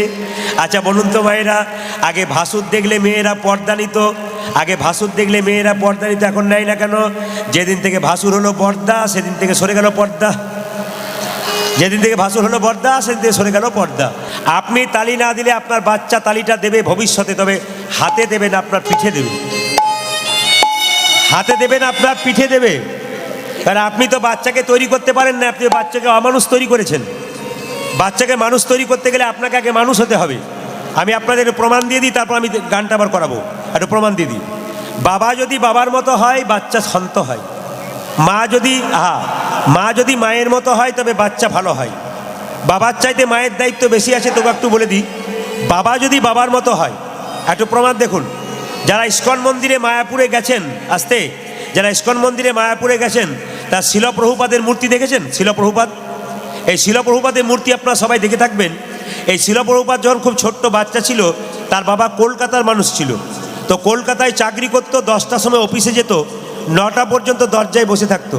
কোনো সাধুগুরু বৈষ্ণব পেরিয়ে গেলেই বলতো, একবার আসুন, একবার আসুন, একবার আসুন। কি হয়েছে বলবেন তো? আরে আমার ছেলের মাথায় একটু হাত দিয়ে বলুন যেন রাধারানীর কৃপা হয়, আমার ছেলের মাথায় হাত দিয়ে বলুন যেন কৃষ্ণের কৃপা হয়। বাবার এরকম আকুতি মিনতি ছিল বলেই তো শিলপ্রভুপাদ বিশ্ববিখ্যাত হয়েছিল। বাবার কিছু দায়িত্ব না থাকলে সন্তান ভালো হবে কি করে? শুধু কি মনে করছেন যে টাকা রোজগার করা মেশিন তৈরি করব? ও টাকা রোজগার করা মেশিন তৈরি করে দেখবেন কোচবিহারে ফ্ল্যাট কিনছে, আপনাকে ঘরের বাড়ির ভেতরে রেখে দিয়েছে। ও তো রাখবেই, কারণ আপনি তো মানুষ করতে পারেন না, শুধু শিক্ষা দিয়েছেন মাত্র, টাকা পয়সা খরচ করেছেন, কিন্তু মানুষত্ব বিবেক আপনার ছেলেকে তৈরি করতে পারেননি। তাই আপনাদের কাছে নিবেদন রইল, বাবা সন্তানকে এমন তৈরি করবেন না, টাকা রোজগার করা মেশিন তৈরি করবেন না, তার বিবেক তৈরি করুন, তার বৈরাগ্য তৈরি করুন, দেখবেন ভবিষ্যতে সন্তান তৈরি হবে। যেমন আমাকে একজন প্রশ্ন করেছিল কালকে, আমি কালকে যেখানে গাইছিলাম, নাম করব না, একজন আমাকে বাসায় এসে বলছে, প্রদীপবাবু আমার ছেলের জন্য আমি 2 কোটি টাকা রেখে দিলাম, আর চিন্তা নাই, বসে বসে খাবে, আমি মরে গেলেও কোনো অসুবিধা নাই। কারণ ছেলের জন্য তো 3 কোটি টাকা রাখলেন, কিন্তু ছেলেকে কেমন তৈরি করলেন? এইরকম না এইরকম? কীরকম? আপনাদের এখানে এরকম পার্টি নাই? না না, একদম না। তুফানগঞ্জে এরকম পার্টি নাই? নাই নাই, এখানে কেউ মদ খাই না। মায়েরা বলছে দেখবেন বাড়ি গেলে কেমন মজা রাত 12টার পরে।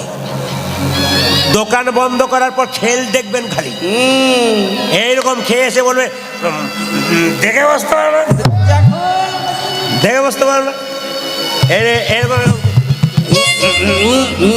না না এই যে একটা কথা বলে রাখি, আমি কিন্তু জীব শিক্ষার জন্য বলছি, যদি এইরকম পার্টি কেউ হন তাহলে বাচ্চাটার মুখের দিকে তাকিয়ে খাবেন। আপনি খেলে ভবিষ্যতে আপনার বাচ্চা আপনাকে দেখে শিখবে। আপনি আজকে কাকে ঠকাচ্ছেন? আপনি কাউকে ঠকান নাই, আপনি নিজে ঠকছেন, 100% ঠকছেন, 100% ঠকছেন। হিন্দু সমাজটা নষ্ট হয়ে গেলে এই জন্যেই। আমাদের অনেক রকমের নেশা আছে, 1 আঙুলে 2 আঙুলে 3 আঙুলে 4 আঙুলে, দেখাবো নাকি? 1 আঙুলে এই যে আস্তে 1 আঙুলের নেশা।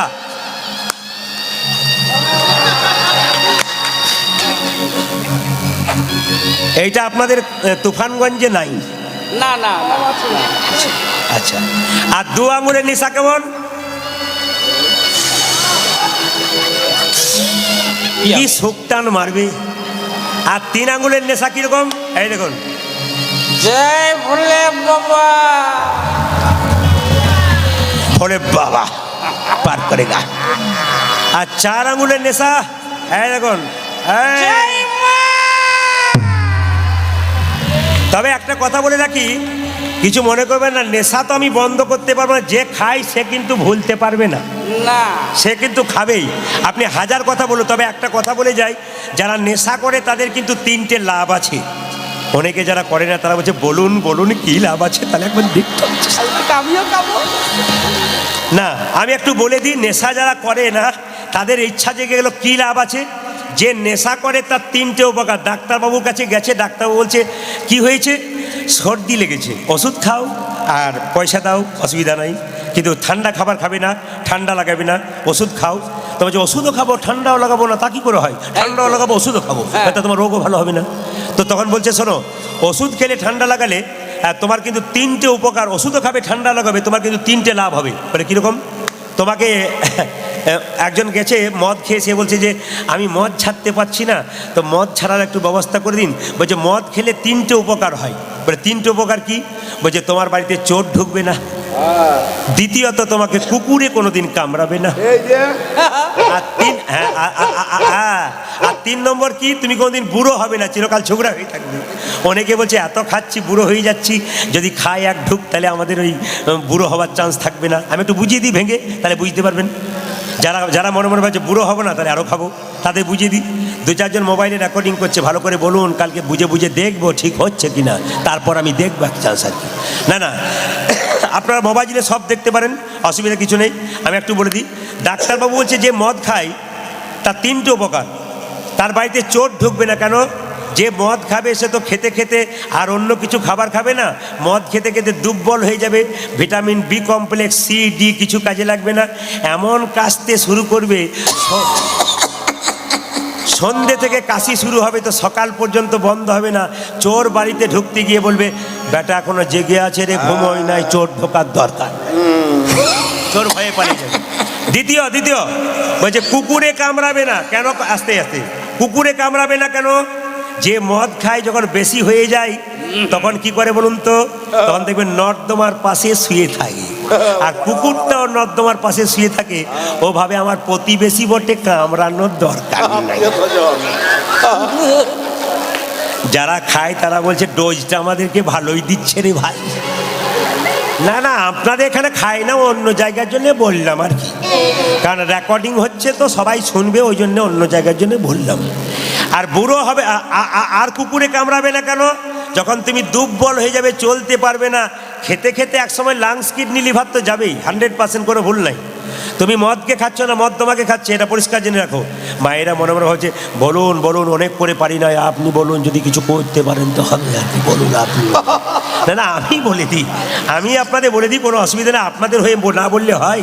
যারা খেয়ে এসেছে তারা মনে মনে ভাবছে বেকার এলাম, বোধহয় আমাদের দেখতে পেয়ে গেছিলি, এই জন্য এরকম অবস্থা হয়ে গেছে।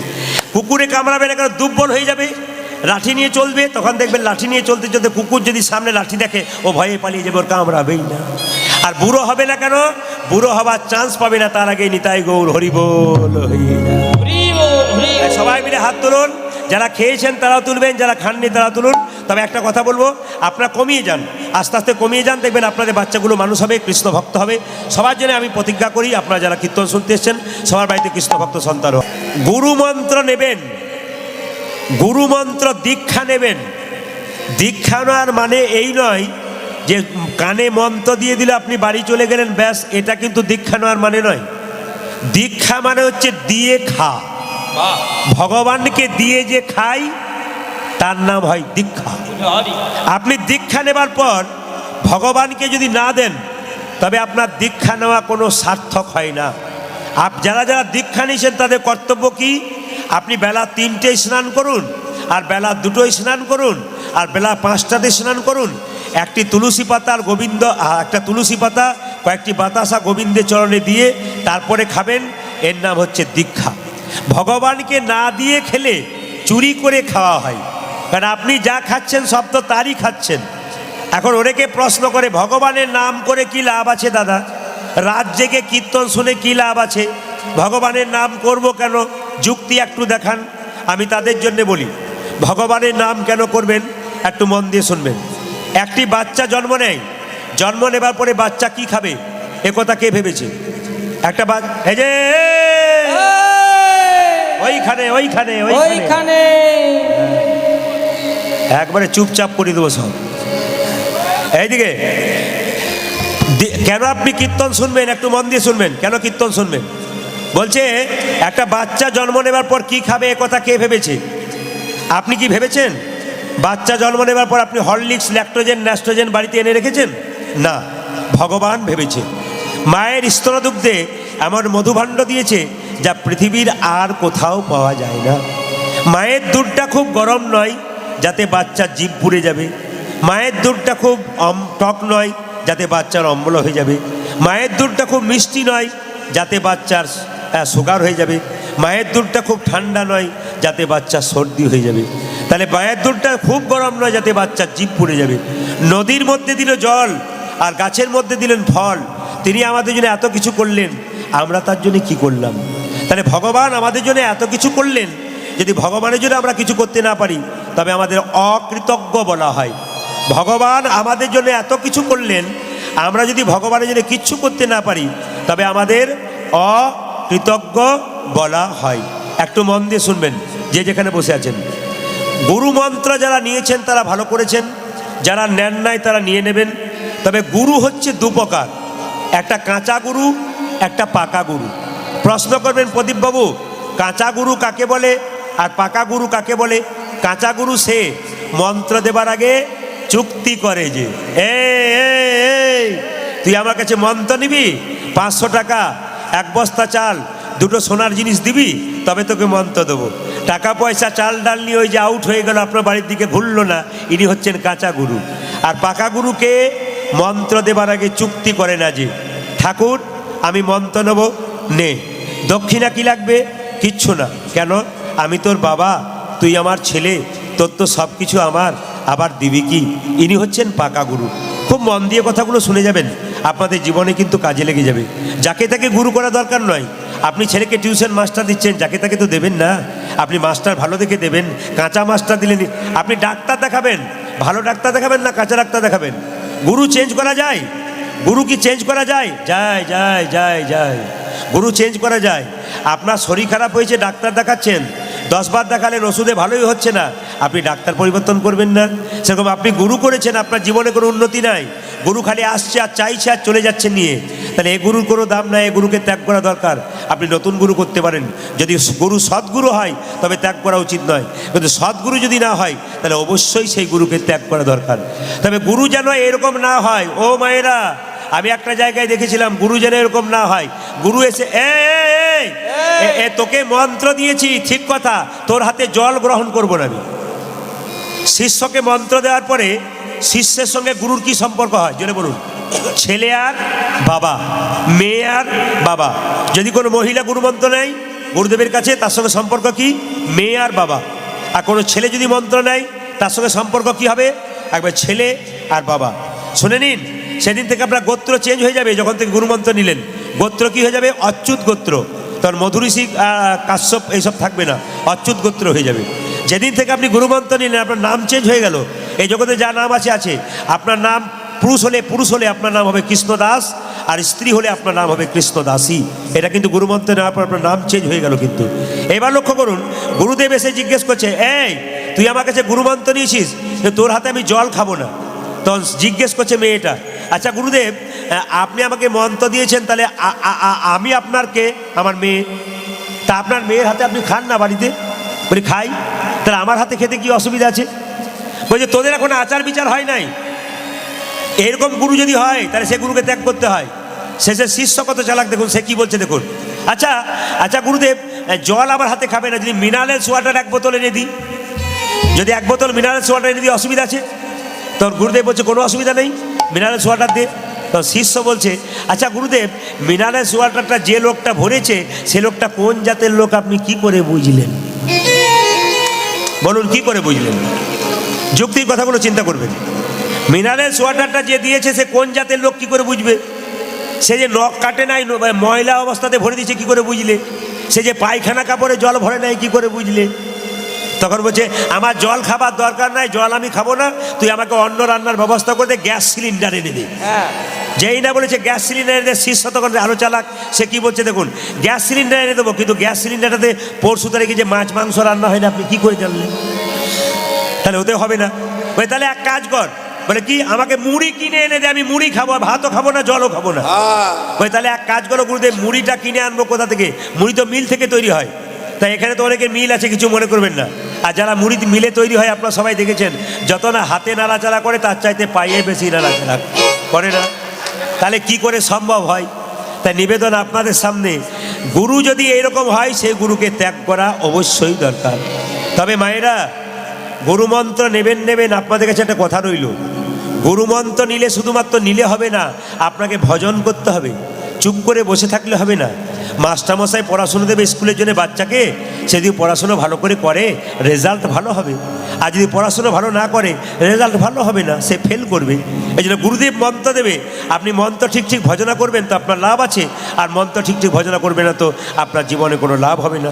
এই জন্য আপনাদেরকে বলে যাই, গুরুমন্ত্র নেবেন, আমি একটা প্রমাণ দিয়ে দিই, গুরুমন্ত্র ভজন করবেন কেমনভাবে। গুরুমন্ত্র ভজন সাধন করতে হয়, শুধু নিলে হবে না, বাক্সের ভেতরে দেহ বাক্সে ভরলে হবে না। একটা ছোট্ট ছেলে গুরুদেবের কাছে গিয়ে বলছে, গুরুদেব আমি মন্ত্র নেবো। বলছে তুই মন্ত্র নিবি? বলে হ্যাঁ, তবে 1 বছর পরে দেবো। বলে 1 বছর আমি কি করব? তুই আমার ঘরে থাক, আমার কাজ কর, 1 বছর পর মন্ত্র দেবো। 1 বছর পেরিয়ে গেছে, ছোট্ট ছেলেটা বলছে, আচ্ছা গুরুদেব এবার মন্ত্র দিন। বলছে আর 5 মিনিট দ্বারা বাকি আছে, তোকে দিয়ে দেবো। বলে কি বাকি আছে?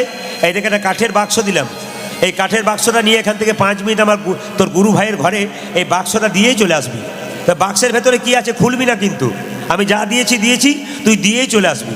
বাক্সে কিন্তু তালা বন্ধ করা নাই। এখন বাক্সটা নিয়ে যেতে ছেলেটা মনে মনে ভাবছে, বাক্সের ভেতরে কি ভরা আছে একবার দেখলে হয় না? বাক্সের ভেতরে কি ভরা আছে একবার দেখলে হয়। আমার তো নিতে বারণ আছে, দেখতে তো বারণ নাই। যেই না দেখতে গেছে হুশ করে বেরিয়ে পালিয়ে গেছে। কি বলুন তো, একটি ল্যাংটি ইঁদুরের বাচ্চা। গুরুদেব একটা ল্যাংটি ইঁদুরের বাচ্চা ভরে দিয়েছিল, কেন? যাতে ওটা দেখতে না পারে। দেখতে গেছে হুশ করে পালিয়ে গেছে। গুরুদেব বলে কি দেখলাম? মনে মনে ভাবলাম যাচ্ছি, একবার দেখলে হয় না? যে না দেখতে গেলাম অমনি বেরিয়ে চলে গেল। বলে কি বেরোলো? ল্যাংটি ইঁদুর। বলে তোর আর জীবনে গুরুমন্ত্র নেওয়া হলো না। বলে কেন? একটা কাঠের বাক্সতে একটা 5 মিনিট ধরে তুই ইঁদুরের বাচ্চা ধরে রাখতে পারলি না, দেহ বাক্সে তুই গুরুমন্ত্র নি। তাই গৌর হরিবল বলি, কোনোদিন ধরে রাখতে পারবি না। ভগবান ভক্তের দুটো জিনিস সইতে পারে না, একটি অহংকার, একটি চোখের জল। কেউ যদি অহংকারে বশবর্তী হয়ে ভগবানকে ডাকে, ভগবান তার কাছ থেকে সরে যায়। আর কেউ যদি প্রেমের বশে যদি ভগবানকে ডাকতে পারে, ভগবান তার কাছে আবার ছুটে ছুটে আসে। এবার লক্ষ্য করুন যে দামিনী দাম দমর রুচি দর্শন দূরে গাও দরপক দাম। দামিনী মানে কি মা? বিদ্যুৎ। দামিনী দাম বিদ্যুতের মালা, দাম মানে মালা। তার অহংকার হয়েছিল আমি দেখতে খুব সুন্দর, কিন্তু তাকে সে যখন মহাপ্রভুকে দেখলো, দেখার পর থেকে তার অহংকার দূরে চলে গেল। কেন? আমার চাইতে একজন দেখতে সুন্দর আছে, সে হচ্ছে স্বয়ং মহাপ্রভু। তো সবাই লক্ষ্য করুন, মহাপ্রভু হচ্ছে সত্যযুগের মানুষ ছিল লম্বাতে 28 হাত, সত্যযুগের মানুষ লম্বাতে 28 হাত, ত্রেতা যুগের মানুষ লম্বাতে 14 হাত, তার অর্ধেক। দাপরের মানুষ তার অর্ধেক মানে 7 হাত। কলিতে হয়ে গেলাম আমরা আপন আপন হাতে 3.5 হাত। মেপে দেখবেন যখন মহাকলি বা ঘোরকলি আসবে তখন 3.5 হাতের অর্ধেক মানে 2 হাতের কিছু কম। তার মানে বেগুন গাছ থেকে বেগুন পাড়তে গেলে আঁকশি লাগাতে হবে। আমরা যত ধৈর্যতে খাটো হচ্ছি, আমরা যত এমনিতে খাটো হচ্ছি, আমাদের আয়ু তত খাটো হয়ে যাচ্ছে। মহাপ্রভু হচ্ছে আজানু লম্বিত ভুজো। আমরা সবাই হাতে মাপলে 3.5 হাত, কিন্তু মহাপ্রভু হাতে মাপলে 4 হাত। আমরা যেমন এরকম করে দাঁড়ালে আমাদের হাঁটু পর্যন্ত হাতটা যায় না, কিন্তু মহাপ্রভু যদি এরকম করে দাঁড়ায় হাঁটু পর্যন্ত হাতটা যায়। ওই জন্য মহাপ্রভুর আরেক নাম আজানু লম্বিত ভুজো। গায়ের রংটা হচ্ছে কাঁচা সোনার মতো, এত সুন্দর দেখতে। কেউ যদি একবার মহাপ্রভুকে দেখে সে আর চোখ ফেরাতে পারে না। এই জগতে তো বহু সুন্দর সুন্দর দেখেছেন আপনারা মানুষ, কিন্তু মহাপ্রভুর এত সুন্দর রূপ, তাকে যদি কেউ একবার দেখেন তার দিকে একবার চোখ দিলে আর চোখ ফেরানো যায় না। এই জন্যে মহাপ্রভুকে দেখে দামিনী মানে বিদ্যুতের অহংকার চলে গেল, আর কামদেব মদনের অহংকার ছিল যে আমার চাইতে দেখতে সুন্দর কেউ নাই, কিন্তু মহাপ্রভুকে দেখার পর থেকে তার অহংকার দূর হয়ে গেল। মহাপ্রভু প্রথমবার বিয়ে হয়েছিল বিষ্ণুপ্রিয়ার সঙ্গে, আপনারা সবাই জানেন। দ্বিতীয়বার বিয়ে হলো লক্ষ্মীপ্রিয়ার সঙ্গে। প্রথমবার বিয়ে হয়েছিল লক্ষ্মীপ্রিয়ার সঙ্গে, সাপে কেটে মারা গেল, আপনারা জানেন। দ্বিতীয় বিয়ে হলো কার সঙ্গে? বিষ্ণুপ্রিয়ার সঙ্গে। তো বিষ্ণুপ্রিয়ার বিয়ে হবার আগের একটা ঘটনা আছে। একদিন বিষ্ণুপ্রিয়া গঙ্গাতে জল আনতে গেল, আর মহাপ্রভুকে দেখার পর থেকে বাড়ি ফিরে এসে আর কোনো কাজে মন লাগাতে পারল না। আসলে কি বলুন তো, বিষ্ণুপ্রিয়া মহাপ্রভুকে ভালোবেসে ফেলেছিল। বিষ্ণুপ্রিয়া যখনই গঙ্গাতে গিয়ে মহাপ্রভুকে দেখলো, ঘরে এসে কারোর সঙ্গে কোনো কথা বলে না। আচ্ছা বলুন তো মায়েরা, মেয়ে যদি হাসি খুশি থাকে, হঠাৎ যদি বাড়িতে এসে চুপ করে যায়, তাহলে মা বাবার মনে বড় কষ্ট হয়। কেন না, মেয়ে তো বেশ দিব্যি ভালো কথা বলছিল, চুপ করে গেল কেন? তাহলে মেয়ে যদি মনের কথা না খুলে বলে তার বাবাকে, মেয়ের বাবা মা তখন কি করে? তার বান্ধবীকে ডেকে আনে, এই তুই এক কাজ কর তো, ওর মনের কথাটা একটু দেখে নে, ও কি বলতে চাইছে। তো বিষ্ণুপ্রিয়ার অনেকগুলো বান্ধবী ছিল, তার মধ্যে সবচাইতে প্রিয় বান্ধবী ছিল কে? কাঞ্চনা। কাঞ্চনা হচ্ছে তার প্রিয় বান্ধবী। একটা কথা আছে না, যে আপন মরম কথা না কহিবি যথা তথা। নিজের মনের কথা সব জায়গায় বলতে নাই, একমাত্র মরমই যে তার কাছেই বলতে হয়, বাকি কারো কাছে বলতে নাই। তা কাঞ্চনা বলছে, হ্যাঁ রে প্রিয়া, তুই তো বেশ হাসি খুশি ছিলি, তোর এমন কেন হলো? তুই আকাশ পানে চেয়ে আছিস তো পাগলের মতো চেয়ে আসিস, বাবা মায়ের সঙ্গে ভালো করে কথা বলিস না, আমার সঙ্গে হাসি খুশি করে কথা বলিস না, কি হয়েছে তোর? বিষ্ণুপ্রিয়া বলছে, কাঞ্চনা তোকে কি বলবো, যেদিন থেকে গঙ্গায় জল আনতে গিয়েছিলাম অপরূপ রূপের মানুষ দেখলাম, তার নাম নাকি মহাপ্রভু। আমি দেখার পর থেকে সব ভুলে গেছি। আমার মা আমাকে মাঝে মাঝে বলে, হলুদটা বেটে নিয়ে আয়। যখনই শিলের মধ্যে হলুদটা মারতে যায়, তখন আমি আনমনে তাকিয়ে থাকি, যাকে দেখলাম তার গায়ের রংটা তো একবার কাঁচা হলুদের মতো। আসলে বিষ্ণুপ্রিয়া কেঁদে কেঁদে বলছে, কাঞ্চনা আমি কাকে দেখলাম জানিস? কাকে দেখলি? আমি দেখিন গৌরাঙ্গ চাঁদে গো, দেখিন গৌরাঙ্গ চাঁদে, দেখিন গৌরাঙ্গ চাঁদের গো, দেখিন গৌরাঙ্গ চাঁদে। এদিকে এদিকে সবার কাছে নিবেদন রইল, যে যেখানে বসে আছেন, রাধা গোবিন্দের যে ভালোবাসা, সেই ভালোবাসাটি কেমন আপনাদের বোঝাতে চাই। অনেকে কীর্তন শুনতে আসে, আমাদেরকে প্রশ্ন করে, প্রদীপবাবু কৃষ্ণ 16,108টা বিয়ে করেছিল, আমি 2-4টা করবো, তাতে ক্ষতি কি আছে? কৃষ্ণ 16,108টা বিয়ে করেছে, আমি 2টো করবো 4টো করবো, তার জন্য কি ক্ষতি আছে? কি আছে? তুই একটা করে দেখ কি অবস্থা হয়, তারপর তো 2-4টের কথা পরে বলবি। খুব খারাপ অবস্থা। আকন্দা ফুলের মালার যে কি জ্বালা, যে পড়েছে সে জেনেছে, যে পড়ে নাই সে এখনো জানতে পারেনি ওরে বাবা, এই মালার যে কি জ্বালা। তা শুনে রাখ, অনেকে প্রশ্ন করে, কি বলে, আমি 16,108টা স্ত্রী করেছিল কৃষ্ণ, তাহলে আমার 2টো বিয়ে করতে কি ক্ষতি আছে? কৃষ্ণ তো কড়ি আঙুলে গিরি গোবর্ধন পাহাড় তুলেছিল, তুই একটা ইঁট তুলে দেখা, তাহলে বলবো বাপের বেটা বটিস। দেখ দেখ অনেকে বলে দেখবেন, তুই একটা ইঁট তুলে দেখা, কৃষ্ণ তো গিরি গোবর্ধন পাহাড় তুলেছিল কড়ি আঙুলে, তুই একটা ইঁট তুলে দেখা, তাহলে বলবো হ্যাঁ বটিস। আবার দেখবেন কৃষ্ণ কালীয় নাগকে দমন করেছিল সাপকে, তুই একটা জলঢোস সাপকে ধরে দেখ, তোর কত ক্ষমতা আছে। আসলে মায়েরা, অনেকে প্রশ্ন করে কৃষ্ণের 16,101টা স্ত্রী থাকা সত্ত্বেও কেন তিনি রাধার সঙ্গে প্রেম করেছিলেন। তিনি তো অন্যায় করেছিলেন। রাধার স্বামীর নাম তো আয়ান, একটু মন দিয়ে শুনবেন যারা কীর্তন শুনছেন। রাধার স্বামীর নাম আয়ান। রাধার স্বামী যদি আয়ান হয়, তাহলে কেন রাধা আয়ানকে ছেড়ে কৃষ্ণের সঙ্গে প্রেম করেছিল? এই ভুল ধারণাটা অনেকের মানুষের ভেতরে আছে, কিন্তু সেই ভুল ধারণাটা আজকে আপনাদের আমি ভাগাতে চাই। আসলে কৃষ্ণের আসল স্ত্রী হচ্ছে রাধা, কিন্তু রাধারানীর সঙ্গে আয়ানের বিয়ে হলো কেন আমি আপনাদের বুঝিয়ে দিই। প্রেম হচ্ছে 3 প্রকার, একটি অনুরা, একটা স্বকীয়া, একটি পরকীয়া। অনুরা প্রেম কাকে বলে? বিয়ের আগে রাস্তাঘাটে স্কুল কলেজে যে প্রেম, ওটা অনুরা প্রেম। স্বকীয়া প্রেম কাকে বলে? বিয়ের পরে স্বামী স্ত্রীতে যে প্রেম, দোকানে গিয়ে ফুচকা খাচ্ছে, খাওয়াচ্ছে, এই যে প্রেম স্বকীয়া, আইনসম্মত বিধিসম্মত, এটা মেনে নিতে পারে সবাই। কিন্তু পরকীয়া প্রেম কাকে বলে? নিজের স্ত্রী থাকতে কোনো পুরুষ যদি পর স্ত্রীর সঙ্গে প্রেম করে, তাকে পরকীয়া প্রেম বলা হয়। নিজের স্বামী থাকতে কোনো স্ত্রী যদি পর পুরুষের সঙ্গে প্রেম করে, এর নাম পরকীয়া প্রেম করে, তাহলে এর নাম পরকীয়া প্রেম। তাহলে কৃষ্ণের 16,101টা স্ত্রী থাকা সত্ত্বেও কৃষ্ণ কেন রাধার সঙ্গে প্রেম করলো? আর রাধার স্বামী আয়ান থাকা সত্ত্বেও রাধা কেন কৃষ্ণের সঙ্গে প্রেম করলো? এর মধ্যে একটা খেঁচাবেচা লেগে যাচ্ছে না? আপনাদের মনের মধ্যে মনে হচ্ছে না এ কীরকম যেন ব্যাপার? না, আপনাদের ভাঙিয়ে দিই, আমি বুঝিয়ে দিই। আসলে কৃষ্ণের আসল স্ত্রী রাধা। তাহলে বলবেন, তাহলে রাধা কেন আয়ানের সঙ্গে বিয়ে হলো? একটু জেনে নিন। বলছে রাধা, আয়ান ছিল পূর্বজন্মের সুতপা মুনি, তিনি ধ্যান করেছিলেন নারায়ণের। নারায়ণ বলেছিল, সুতপা তুমি কি চাও? সুতপা বলল, প্রভু আমি তোমার স্ত্রী লক্ষ্মীকে আমার স্ত্রী রূপে পেতে চাই। তখন নারায়ণ বলল, জগতের প্রতিটি মানুষ লক্ষ্মীকে মানে মা রূপে গ্রহণ করেছে, এখন তুমি যদি লক্ষ্মীকে স্ত্রী রূপে গ্রহণ করো, তাহলে ছেলেরা আর তার মায়েদেরকে মানবে না। তুমি যদি মাকে স্ত্রী রূপে পেতে চাও, জগতের প্রতিটি মানুষ লক্ষ্মীকে মা বলে, আর তুমি লক্ষ্মীকে স্ত্রী রূপে পেতে চাও, তাহলে কিন্তু জগতের কেউ মানবে না। আয়ান সুতপা মুনি হিসাবে চিৎকার করে বলে উঠলো, শোনো, আমি যা চেয়েছি সেটাই চাইবো। বলে কি? আমি তোমার স্ত্রী লক্ষ্মীকে আমার স্ত্রী রূপে পেতে চাই। তখন আয়ানকে বলে, সুতপা মুনিকে বলে উঠলো নারায়ণ, তুমি যেমন বুলল, আমি তেমন বাঘা তেঁতুল। আমার স্ত্রী লক্ষ্মী রাধারানী হবে দাপরে, আর তুমি হবে আয়ান।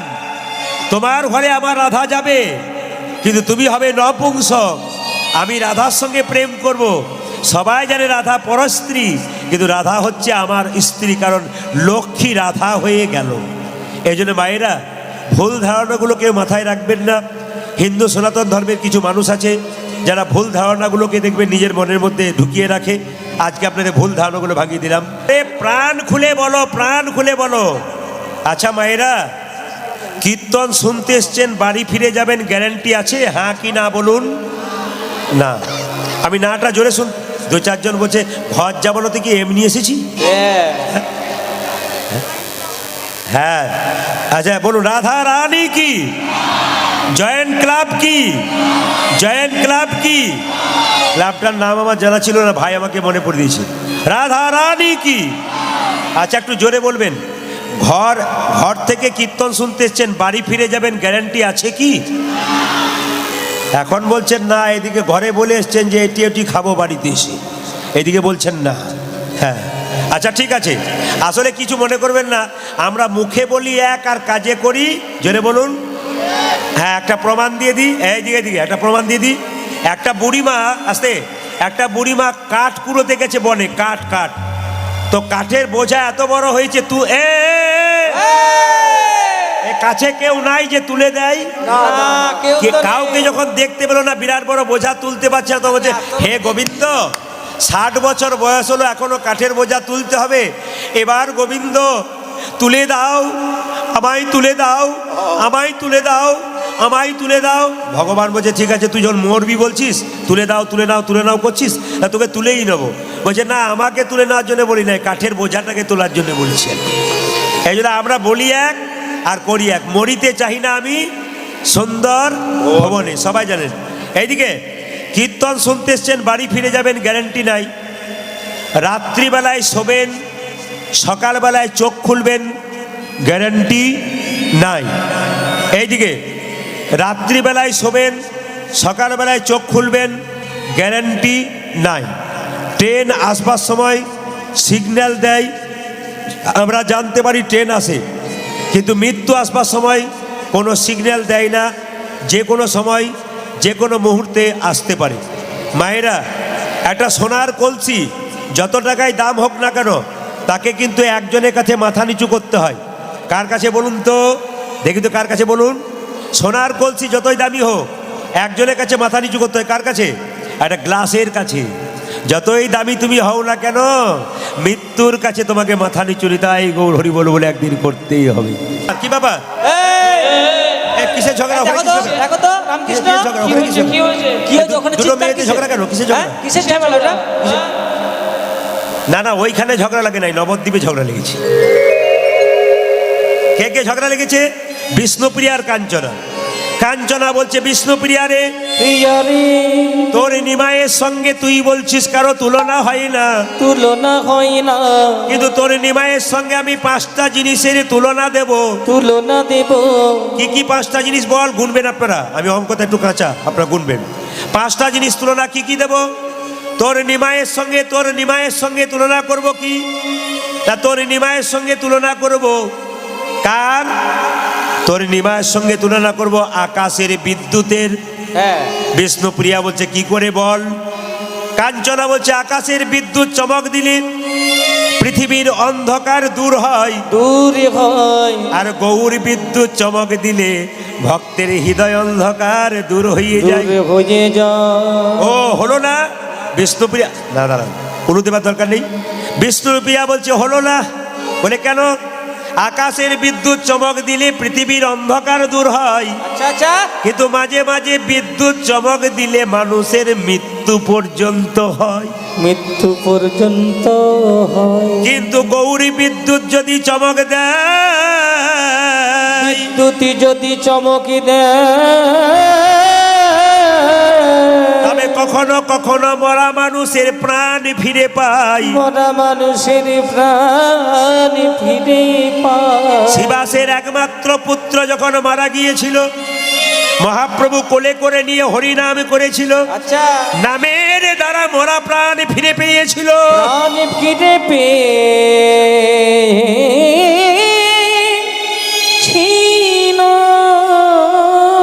বলছে তাহলে হলো না? বলছে না, হলো না। তাহলে 1 নম্বর চলে গেল, কাঠ হয়ে গেল।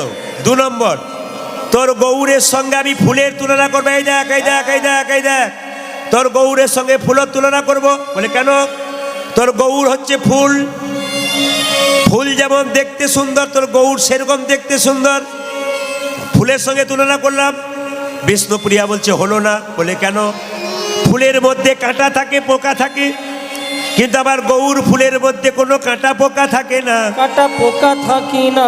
আবার গৌর ফুল হলো নিষ্কণ্টক ফুল। নিষ্কণ্টক ফুল।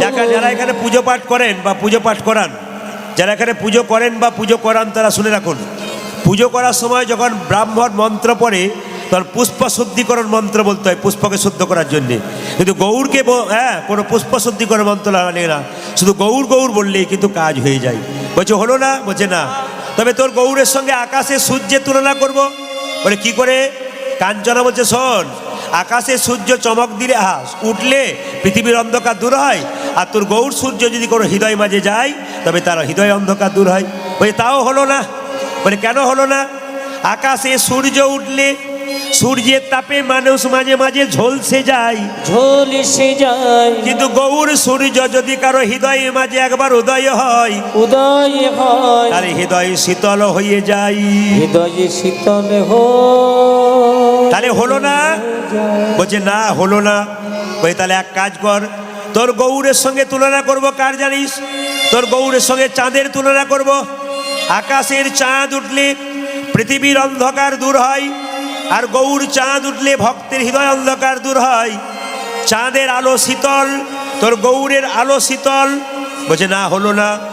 ও মায়েরা, যে দেখতে খুব সুন্দর তার চরিত্র, আপনাদের জন্য বলিনি, যে দেখতে খুব সুন্দর ও চরিত্র কিন্তু খুব খারাপ। আপনাদের কাউকে বলি না, চাঁদের কথা বলেছি। আপনারা বলেন না, আয় আয় চাঁদ মামা টি দিয়ে যা, চাঁদকে আপনারা বলেন। চাঁদ দেখতে ভালো, স্বভাব কিন্তু ভালো নয়। বলে কেন? ওর চরিত্র খারাপ, স্বভাব খারাপ। বলে কেন? না, চাঁদ 27টা স্ত্রীকে বিয়ে করেছিল, চাঁদ 27টা মেয়েকে বিয়ে করেছিল, ওরা ছিল দুর্গার বোন। তো চাঁদের 27টা স্ত্রী থাকা সত্ত্বেও গুরুপত্নীকে হরণ করতে চেষ্টা করেছিল। তাই চাঁদের স্বভাব ভালো নয়, কিন্তু গৌর চাঁদের মধ্যে কলঙ্ক নাই, চাঁদের মধ্যে কলঙ্ক আছে।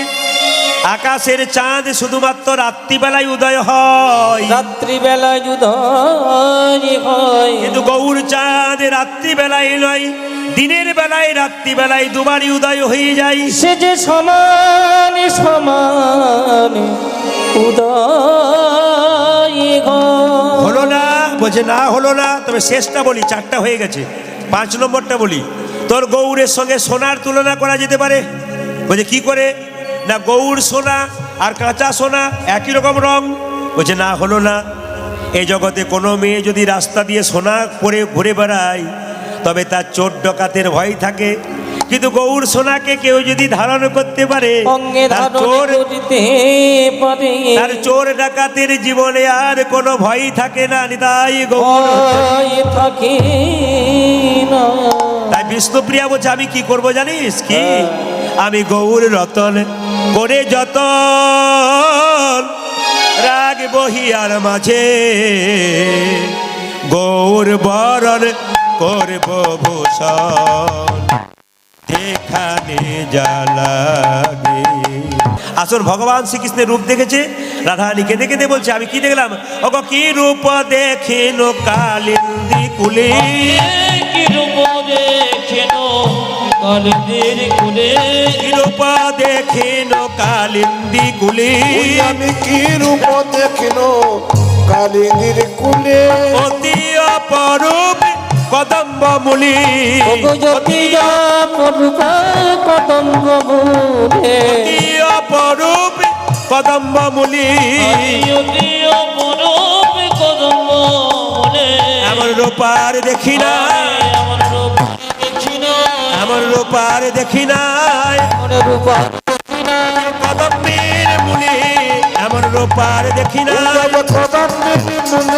এমন রূপারি দেখি নাই, কদম্বের মূলি এমন রূপার দেখি নাই, কদমের মূলে এমন রূপরে দেখি না, কালিন্দী কুলে এমন রূপার দেখি না। কালিন্দী কালিন্দির কুলে এমন রূপর সবাই দেখি মিলে না, এই পদগুলো গাইবো, এই পদগুলো গাইতে গেলে সবাই তালি দেবেন। এমন রূপার দেখি নাই, এমন রূপ দেখি না, এমন রূপার দেখি নাই, এমন রূপ কালিন্দীর কুলে এমন রূপার দেখি নাই, এমন রূপারে দেখি নাই, কদম্ব মূলে এমন রূপার দেখি নাই। ও মা, আর কি দেখলাম? নাচিছে ময়ূরী জলদ পরি, নাচিছে ময়ূরী জলদ পরি, ভাইরা সবাই তালি দেবে এই সময়টাতে, পদ পদাবলী সময় তালি দিতে হয়।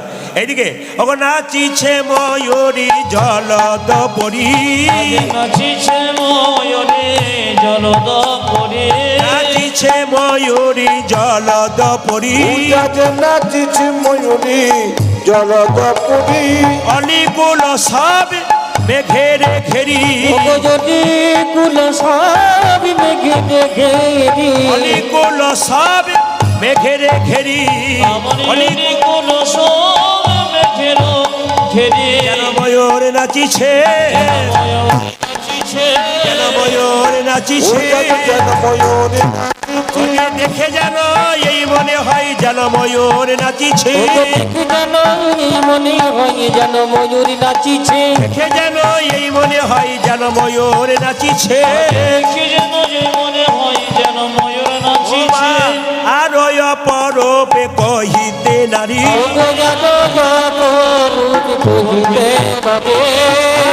অপরূপে কহিতে নারী,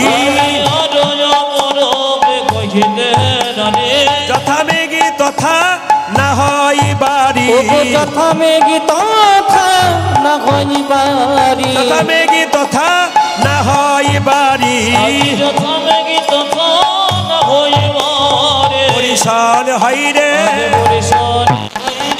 পরিশান হয় রে পূজারি পরিশান করিবে কালো মেঘে দেখলাম হরিশান হয় রে ওরে কালো মেঘে দেখলাম বদিশনে হয় রে কার হয় হৃদয় আকাশে উদয় করি আজ হৃদয় আকাশে উদয় করে হৃদয় আকাশে উদয় করি ওগো হৃদয় আকাশে উদয় করে নয়ন যুগলে বহয়ে বাড়ি নয়নে যুগল হয়ে বাড়ি নয়ন যুগলে বহয়ে বাড়ি ওগো নয়ন যুগনে বহয়ে বাড়ি বরিশান হয় রে বরিশান হয় রে পরিশান করিবে কালো মেঘে দেখলাম বরিশান হয় রে ওরে কালো মেঘে দেখলাম বদিশনে হয় রে কালো মেঘে দেখলাম বরিশান হয় রে আরে রাই তোর কিছু মনে হয় না মোর মনে হয় বিজুড়ি হই মনে হয় বিজুদি খোঁজে মোর মনে হয় বিজুড়ি হই মনে হয় বিজুরে খোঁজে মেঘের পাশে দাঁড়াই গিয়ে মেঘের পাশে দাঁড়াই দিয়ে মেঘের পাশে দাঁড়াই গিয়ে মেঘের পাশে দাঁড়িয়ে কেন দাসে কয় নহে তো ও কেন দাসে ককে